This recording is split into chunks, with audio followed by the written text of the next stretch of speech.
నమస్తే అండి.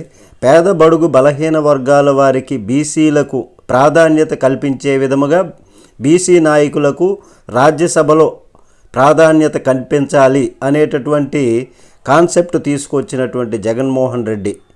అయితే ఆ బీసీ నేతలే ఇప్పుడు తాజాగా వైసీపీకి రాజీనామా చేసి ఒకరు టీడీపీలో చేరడం, ఇంకొకరు జనసేనలో చేరుతారో టీడీపీలో చేరుతారో తెలియదు. అయితే వాళ్ళు మోపిదేవి వెంకటరమణ, బీదా మస్తాన్ రావులు.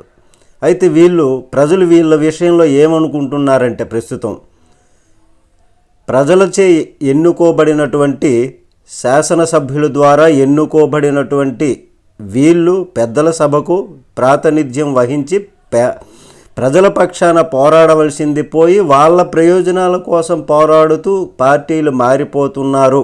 వీళ్ళు ఏమి ప్రజలకు న్యాయం చేస్తారు అని అనుకుంటున్నారు. మీరైతే ఏమంటారు?